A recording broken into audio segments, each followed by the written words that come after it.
सोलापूर जिल्ह्यातील मोहोळ तालुक्यात येवती, पापरी व पेनूर परिसरात झालेल्या अवकाळी पाऊस व गारपिटीमुळे शेतीचे मोठे नुकसान झाले आहे. द्राक्ष, केळीसह नगदी पिके जमीनदोस्त झाली असून काही ठिकाणी घरांचे व गोठ्यांचेही नुकसान झाले आहे. या पार्श्वभूमीवर शिवसेनेच्या खासदार डॉक्टर ज्योतिताई वाघमारे यांनी बाधित भागाची पाहणी करत शेतकऱ्यांना धीर दिला.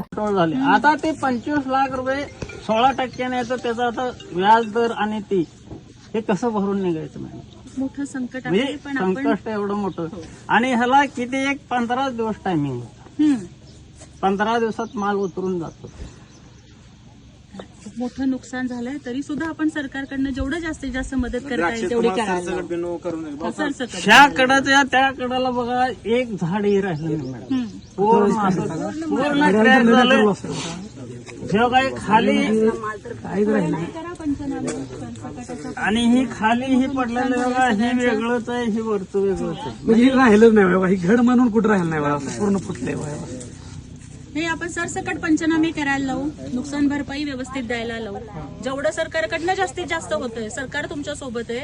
एकनाथ शिंदे साहेब आहेत तुमच्या सोबत, आहेत चरण भाऊ आहेत. आम्ही हे आता समजा गोष्टी चरण भाऊचं ते तुमचा लाडका भाऊ आहे तुमच्या सोबत.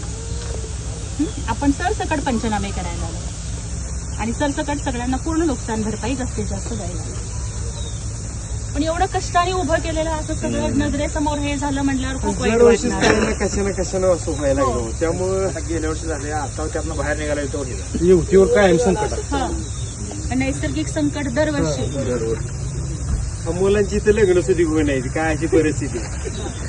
एकतर क्षेत्र कमी, 2-3 एकर. त्यांनी उपमुख्यमंत्री एकनाथ शिंदे व राज्यमंत्री योगेश कदम यांच्याशी संपर्क साधून तातडीने मदतीची मागणी केली. तसेच अधिकाऱ्यांना त्वरित पंचनामे पूर्ण करण्याच्या सूचना दिल्या. शेतकऱ्यांना नुकसान भरपाई मिळेपर्यंत पाठपुरावा करणार असा विश्वास डॉक्टर वाघमारे यांनी व्यक्त केला.